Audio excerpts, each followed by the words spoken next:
Hi, this is Deborah Banks, and this is our session that we're doing this week. We're using Elastic Audio as well as Beat Detective on our tracks. We're only doing the drum tracks. We're doing Beat Detective on our kick, snare, top and bottom, hi-hat, and we were to do it on toms, but we didn't have to do anything on the toms. The toms just had bleeding into it from the rest of the drums. So instead of having to deal with that, we just deleted that part of it and did the rest of the drums. So what I did, I went up here to my kick track, highlighted it, and by the way, I'm doing each one of these tracks separately. I want the timing exactly right on it where it's lined up with the electric drums. Uh, the kick is using quarter notes, and like the hi-hat, just an example, the hi-hat is 16th notes, so I would want to make sure that the kick is accurate. And if you do them all together, sometimes if any challenges, then you have to go back and do it again. So for me, I just did them separately. So okay, you got the kick in on point. Then I could go to the rest of them and make sure that they're lined up with the kick accurately. So I highlighted my first track. I went up here to Event, clicked on Beat Detective. I then went to Clip Separation. I clicked on Capture Selection.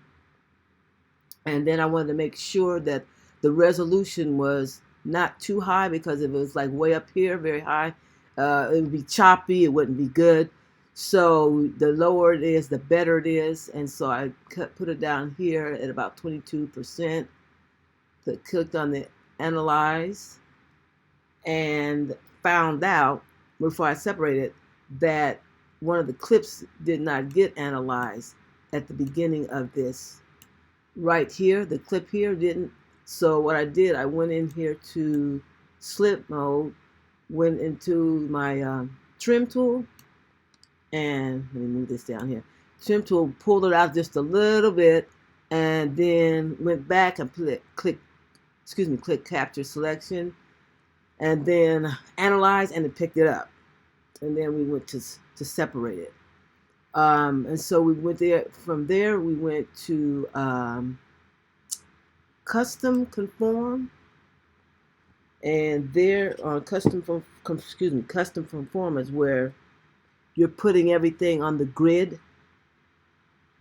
so they can quantize.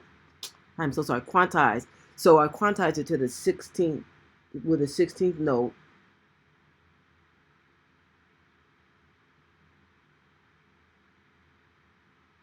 Because that's the value that I wanted it to be at. And then I hit conform.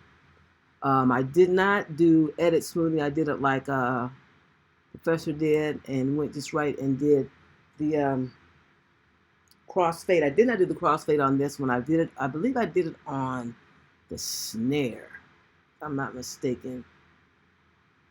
I did. But this is what you were doing. You're doing with Beat Detectives on all of them, and I pretty much didn't have a lot.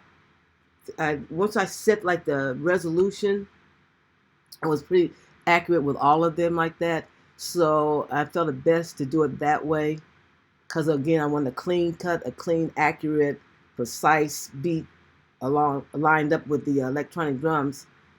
And then I came down here to the overheads and the room mics to do the elastic audio. And what you have to do is when you go over here, and you need to click on this and make sure that this is on rhythmic. Then you click on the next one to it, and you click on there and make sure you have it on ticks, not samples. And then you go up here, and instead of having it on the waveform, you hit it on analysis, and that's how you're able to take care of fixing everything here in with the overheads. Mostly all of these were again, they were accurate, they were on point. Just had to move a few few of the clips right on point where they should be, and